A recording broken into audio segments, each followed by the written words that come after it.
What's up, YouTube? It's Verdix here, and today I got a video that I've done a few times before, videos like this, and it's pretty much just going to be a class ups video. I've done two before. I did one probably like a week after the game came out, and I did one fairly recently, probably a month ago, month and a half, maybe. But I actually got an actual request to do these classes and do this class out of video. So I'm going to quickly go through all my classes. As you can see, I did buy the DLC that gives me the 10 setups. I only use 3 of them though because there's only 3 game types. So I got Hardpoint, CTF, and SND. So let's quickly go through these so this video isn't too long. I think my last one was like 10 to 12 minutes, and I really don't want this one to be like that. So number 1, I'm just going to say it now before I even click on a class. Toughness is my perk 2 for every one, and that is because I don't like my gun to flinch when I'm shooting at someone. If I shoot at someone and my gun flinches, I'm pretty much going to lose that gunfight every time. There's pretty much no way to outgun someone if your gun's flinching and theirs isn't. So that is why I'm rocking toughness. So let's just get into this class real quick. This is an unusual class in a way because I'm rocking the perk 2 greed right here for Hardwired, and this actually isn't my primary class setup for Hardpoint, so I pretty much just use this class whenever the opposing team is abusing EMP grenades, and I'm really tired of not being able to see my red dot on my gun, so I just throw on this class and run with this for the rest of the game. Alright, so this is my actual main class. As you can see, I got my M8 with red dot, adjustable stock, and quick draw. With Flak Jacket, toughness, and tac mask, I run Flak Jacket because I really don't like getting naded out of an anchor position or a slaying position, or even when I'm in the hard point trying to pick up extra seconds for my team. I really hate when I get naded, and the same goes for stuns, at least in hard point. My CTF classes are a little bit different, but on my hard point classes for my ARs, I run the Cap 40 and the frag grenade. Alright, so the second class is the same thing. I use this same setup for all of my assault rifles. Another thing that people are trying out, and by all my assault rifles, pretty much the AN94, the M8A1, and the FAO, pretty much the only viable ones. A lot of people use, well, I wouldn't say a lot, but a thing that some people are starting to use, Nadeshot's using it, my teammate Gambit uses it, is select fire on the AN94. Now let me just tell you guys about this and why it is a good option. Now, as you can see right there, if you read that, it says fully automatic assault rifle. The first 2 rounds of each burst are fired at a faster rate. If you put the select fire attachment on this weapon, then it only shoots a 2-round burst. It only shoots a 2-round burst. So you pretty much can fire those 2 bullets super quick. So they pretty much come out simultaneously. I mean, it shoots so fast, those first 2 bullets, if you have it on full auto. Pretty much when you put select fire on, it's just continuously shooting those 2 bullets. So it is somewhat beneficial. I personally still use the quick draw, and some people are using grip on their AN94 as well because it does have a little bit more kick to it than the M8 does, of course, since it's full auto. I did not mean to do that. So my 2 SMG classes are pretty much the same. I got Flak Jacket, toughness, tac mask, and dexterity. I use dexterity because I honestly think with an SMG you need dexterity because that aiming in after sprinting, you may not notice it too much, but it actually does help a lot. I pretty much just run the Cap 40 and frag on this class, and then other classes the exact same setup. Quick draw long barrel, I think I forgot to say that on the last class. But other classes, the same setup, except I have EMP grenades in case an enemy team does end up getting a sentry gun. Let's go back up here to the top. As you can see, same exact class. Reflex, adjustable stock, quick draw. But the only difference is the lightweight and dexterity. I've actually considered changing the dexterity to extreme conditioning.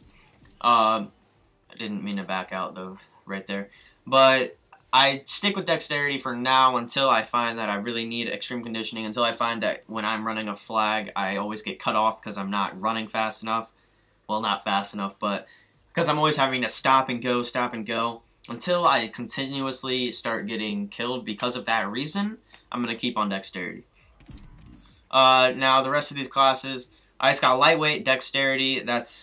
I've already explained that. The lightweight, I don't think I actually explained the lightweight, but it's obvious. I just want to move faster when I'm running a flag. So, Cap 40 still, I got the trophy system on this class, though, because a lot of the times in CTF, I end up getting a trophy system, or someone else on my team ends up getting a trophy system. Did I say a trophy? a lot of the times in CTF, I end up getting a sentry gun, or someone on my team ends up getting a sentry gun, and I need to put a trophy system down for that so that I can pretty much protect it. I don't want them just being able to simply whip their EMP grenade back there with no contesting against it and just be able to quickly get a pull out when we thought we were safe with the sentry gun back there. So you need the trophy system. At least have someone on your team running it. I personally don't run two because I do like running this. But the one will do. A little tip, if you throw the trophy system down, and say you throw the trophy system down and your shit's getting pounded with nades already, but the trophy system blocks only one, you can pick the trophy system back up, throw it back down, and it still has two. So, I mean, you can technically infinitely have your trophy system up, like the one trophy system, but, I mean, you have to manage it yourself, which could get you killed.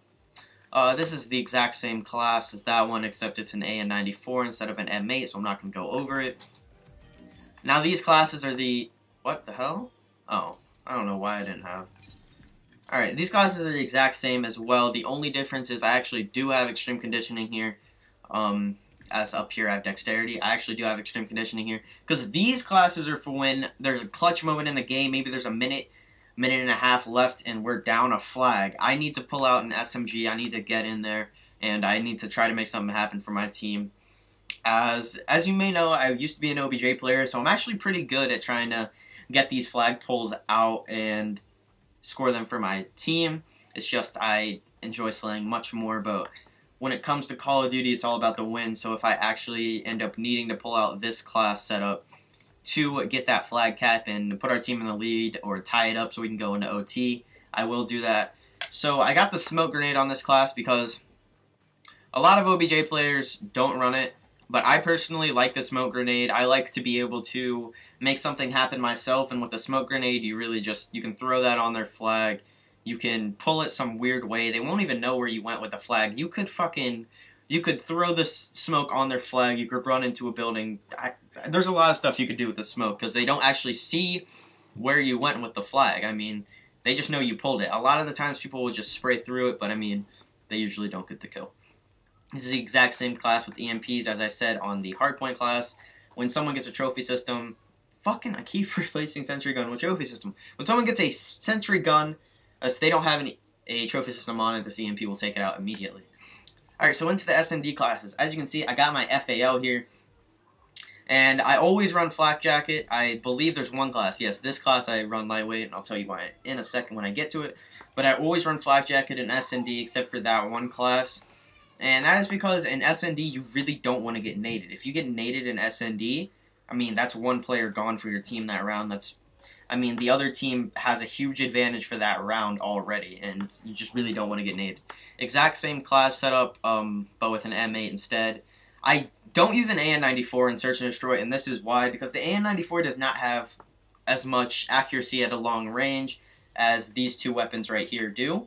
So I try my best not to use it in Search because I feel like it just makes my Search game worse because either I have to push the enemy more than I really want to and I can't really play for picks because I'm using an AN94, or when I'm at a long range and I actually do try to challenge the gunfight, a lot of the time I'll lose to either an M8 or an FAL because their gun has more accuracy at long distances. Always using Dead Silence, by the way. I don't think I remember I said that, but I always use Dead Silence for obvious reasons of not wanting to be heard. Now, this class is a little bit different. I got Cold-Blooded here because it's really annoying when dual band snipers, I want to say thermal, but I knew that wasn't right. When dual band snipers start to kill you because you don't have this perk on. So I just have this perk in case this class isn't working, in case I keep getting sniped or possibly dual band LMG'd. And also, Cold-Blooded protects you from MMS, as you can see it says right there. So it protects you from the thing I have on this class. And when I'm playing Search, I like to play really tactically, so I do run the millimeter scanner. A lot of people might think it's gay, and it might get banned eventually, but until then, I'm going to use everything I can to my advantage to try to win for my team, because as I said before, it's all about the win in Call of Duty. Damn it. Did not mean to back all the way out, my bad. Alright, now this class, only class I don't have with flak jacket, is going to be my rushing class. This is the class I use when I want to actually push up, maybe, probably not when I'm the bomb carrier, because if I'm the bomb carrier, I'm going to want Flakjack, and I'm probably going to want to take Cold-Blooded as well, because you don't want anyone seeing you. But this would just be the class if I want to rush. I don't do it very often, because Search and Destroy, I like to play slower and play for picks, but if I do rush, if I want to catch them off guard, this is the class I use. And this is my final class of the entire setup video. This is just a millimeter scanner and a grip, because the millimeter scanner is going to add some recoil, so I choose to put the grip on it for this class setup. This is just, I camp, and pretty much I scan through to the bombs. I do the same thing with that class as I do with this. It's just with this class, it's usually when it's at a longer range. For example, maybe I'm top laundry on raid, and I'm not actually watching that bomb, I'm just scanning through to that bomb. But if I'm scanning with an MSMC, if someone actually gets on that bomb, I'm going to have a much harder time killing them than if I had the M8. And this is pretty much, for example, I do this all the time on standoff. I'll be in yellow and butcher shop, whatever you want to call it. I'll be in that building. I'll sit in a corner. I'll just scan through to that bomb site outside of courtyard. And as soon as I see someone on it, I poke out, get the kill, and go back in. So that's going to be it for the class setup video. Hopefully you guys did enjoy, as this was a really long video, and I tried my best to not have it be, but it was, and I apologize for that. So hopefully you guys did enjoy. If you did, be sure to drop a like, and if you would like to see more from me in the future, be sure to subscribe.